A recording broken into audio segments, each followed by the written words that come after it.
शिव द्वारा पार्वती को ग्रहण करना कवि द्वारा एक अन्य श्लोक में प्रस्तुत किया जाता है 5.86 में। अद्य प्रभृत्यवन्तांगी त्वास्मि दासः क्रीता तपोभिरिति वादनी चंद्रमौलौ अर्हाय स नियमजं कलमं उत्सर्ज क्लेशाफलेन ही पुनः नवताम विद्धते। शिव ने कहा, अब से आगे हे निर्दोष मैं तुम्हारा दास हूँ। तुमने अपनी तपस्या द्वारा मुझे क्रिया कर लिया है, खरीद लिया है। जब शिव ने जिनके शीर्ष पर अर्धचंद्र है यह कहा, पार्वती के सारे तनाव और खिंचाव जो तपस्या के कठोर नियमों के कारण उत्पन्न हुए थे जीत लिए गए। वे तनाव और खिंचाव नूतन रूप में आ जाते हैं जब वे फलदायी होते हैं। दोनों की इस आध्यात्मिक महानता के कारण अपनी पुस्तक के आरंभ में कालिदास ने कहा था, मैं शिव और पार्वती को इस जगत के माता पिता के रूप में प्रणाम कहता हूँ। जगतः पितरौ वंदे पार्वती परमेश्वरो। मानवता की कैसी विरासत है जब मिथक कहता है कि उसे ऐसे लोग माता पिता के रूप में प्राप्त हैं। प्राचीन वेदांत में यह सत्य संदर्भित है और आधुनिक युग में श्री रामकृष्ण द्वारा ब्रह्म और शक्ति की एकता अथवा पूर्ण समानता शिव और पार्वती के रूप में अव्यक्तिगत भगवान और व्यक्तिगत भगवान के रूप में संदर्भित है। अब गीता का यह श्लोक इसलिए प्रत्येक के लिए एक चुनौती है। विषया विनिवर्तन्ते निराहारस्य देहिना 10 वर्जम रसोऽप्यस्य परम दृष्ट्वा निवर्तते। तो जब सर्वोच्च प्राप्त हो जाता है तो रस अर्थात शरीरधारी की गुप्त कामनाएं भी चली जाती हैं। ऐसे व्यक्ति को कोई प्रलोभित नहीं कर सकता है, वह धीर है। यह वेदांत की भाषा है। और फिर जब हम इस प्रकार संघर्ष करते हैं हमें अपनी ऐन्द्रिक तंत्र के बारे में सावधान रहना चाहिए। और अगले श्लोक में यही बताया जो 60वें श्लोक में हम अभी करेंगे।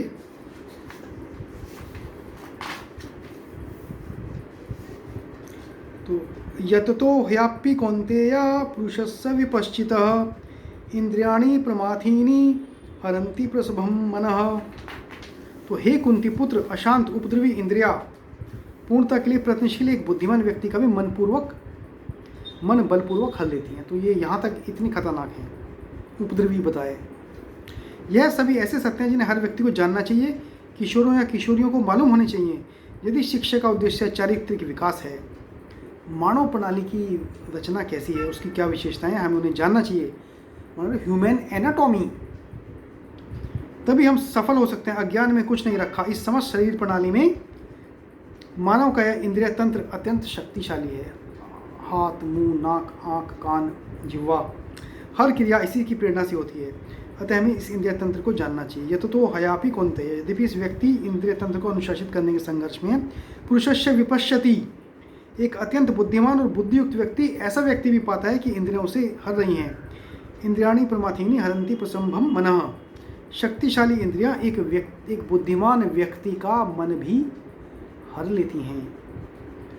इंद्रियों की ऊर्जा की यही प्रकृति है, ये तो उनका काम ही है।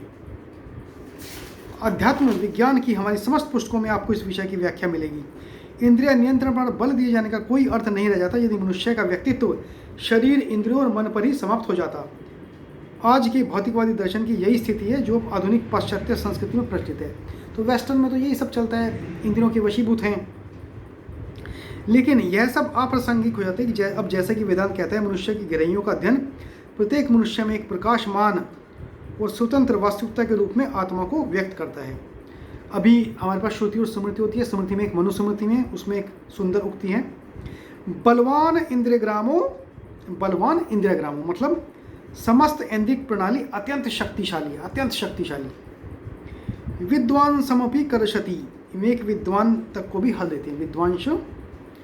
विद्वान समपि करशति,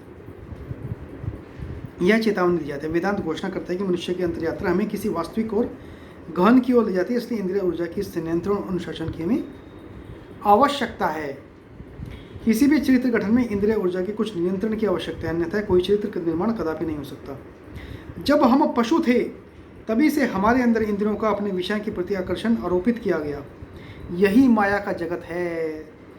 जिसमें हम सब रहते हैं, हमें इस माया को मानना होगा। अतः देवी महात्म्य में कहा गया है 1.15 फर्स्ट चैप्टर के 55वें श्लोक में, जो कि एक अध्यात्म पुस्तक है जिसमें ईश्वर को माता के रूप में माना गया। ये शब्द आपको मिलते हैं, ज्ञानी नाम अपी चेतांसी देवी भगवती शाह बालादा कृष्ण मोहाय महामाया प्रच्छति। महामाया वह सर्वोच्च माया है जिसका वर्णन आदि शंकराचार्य ने अपनी विवेक चूड़ामणि श्लोक 109 में महाभूता अनिर्वचनीय रूपा एक महान आश्चर्य वह अनिर्वचनीय के रूप में किया है। यह उसी की प्रतिध्वनि है जो आपको आधुनिक क्वांटम भौतिक शास्त्र क्वांटम फिजिक्स में जब चेतना उससे जोड़ दी जाती है, हाइजेनबर्ग के अनिश्चय के सिद्धांत में मिलती है।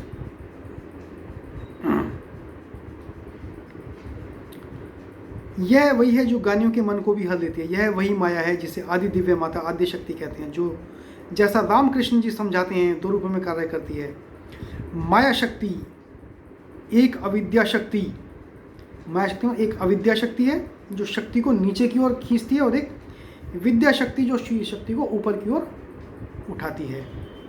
हम कभी कभी बहुत विकसित व्यक्तियों के बारे में सुनते हैं और महान भूल कर बैठते हैं, क्योंकि उस क्षण में वे माया की अविद्या शक्ति के अधीन हो गए थे।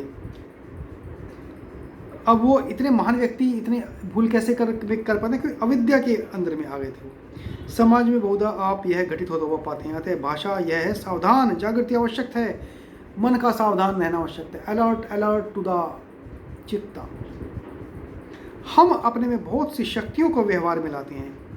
वे शक्तियाँ हमारा उपभोग कर सकती हैं, हमें इनका नियंत्रण करना चाहिए, इन्हें अनुशासित करना चाहिए, और फिर हमारी यात्रा को आगे श्रेष्ठता के सर्वोच्च स्तर तक बढ़ाना चाहिए। आप मन को अच्छी अवस्था में रखिए, इंद्रियों से बुरी अवस्था में ले जाएंगी। इंद्रियों में तो वो शक्ति है ही। अतः इसे समझिए। आगे आने वाले श्लोक 64 और 67 में हमें बताने जा रहे हैं कि तब हमें क्या करना चाहिए।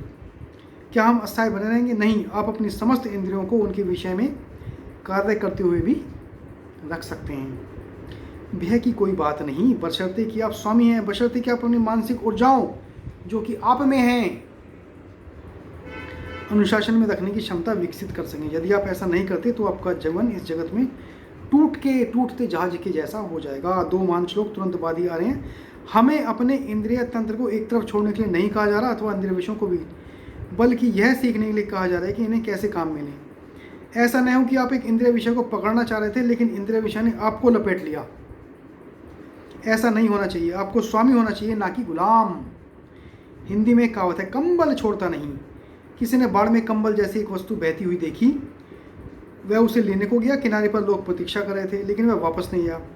उन्होंने उससे कहा, इसे छोड़ दो। उसने कहा, नहीं, यह मुझे नहीं छोड़ता, कंबल ने पकड़ रखा है, वापस आ जाओ। मैं नहीं आ सकता, क्योंकि वह एक भालू था जिसने उसे पकड़ रखा था। अतः कंबल छोड़ता नहीं, वह कंबल मुझे नहीं छोड़ता। तो उसे भालू एक जा रहा था बाढ़ में, एक आदमी ने पकड़ लिया, उसने बोला कंबल मेरे को छोड़ नहीं रहा, जो कि भालू ने उसे पकड़ लिया था। ये कहानी है।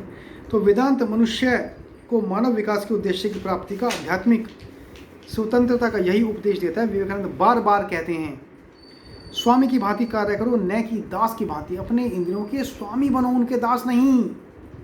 यदि घोड़े आपकी गाड़ी को वहाँ खींच ले जाते हैं जहाँ वे चाहें, तो आप असह्य शिकार बन जाते हैं।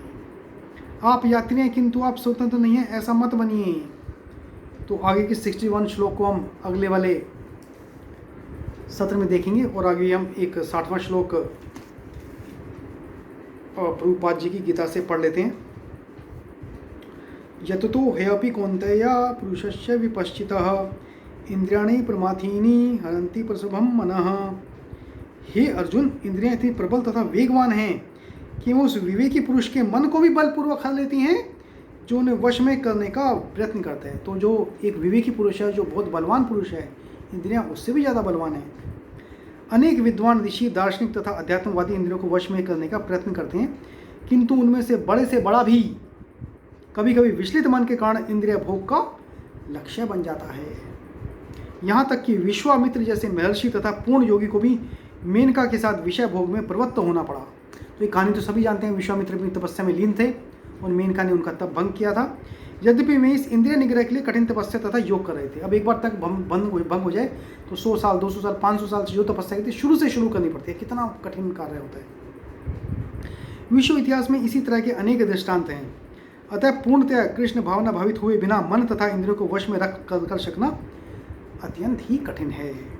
मन को कृष्ण में लगाए बिना मनुष्य ऐसे भौतिक कार्यों को बंद नहीं कर सकता। परम साधु तथा भक्त यमुनाचार्य ने एक व्यवहारिक उदाहरण प्रस्तुत किया। वे कहते हैं, यद्यवधि मम चेता कृष्ण पदारविंदे नवनर समाधमन्युद्यतम दंतुमासीत तद्वदी बत नारी संगमे समव्यामाने भवती मुख विकारा सुष्ठु निष्ठीवनम च। जब से मेरा मन भगवान कृष्ण के चरणारविंद की सेवा में लग गया है और जब से मैं नित्य नव दिव्य रस का अनुभव करता रहा हूँ, तब से स्त्री प्रसंग का विचार आते ही मेरा मन उधर से फिर जाता है और मैं ऐसे विचार पर थू थू करता हूँ। कृष्ण भावनामृत इतनी सुंदर दिव्य वस्तु है कि इसके प्रभाव से भौतिक भोग स्वतः निरस हो जाता है। यह ऐसा वैसा ही है जैसा कोई भूखा मनुष्य प्रचुर मात्रा में पुष्टिदायक भोजन करके अपनी भूख मिटा ले। महाराज अम्बरीश भी परम योगी दुर्वासा मुनि पर इसलिए विजय पा सके क्योंकि उनका मन निरंतर कृष्ण भावनामृत में लगा रहता था। स वै मनः कृष्ण पदारविंदो वचांसी वैकुंठ गुण अनुवर्णने। तो अभी यहाँ पर इन्होंने कहा है, तो आज का हम यहीं पर समाप्त करते हैं आज का सत्र। तो आइए कृष्ण महामंत्र को जपते हैं।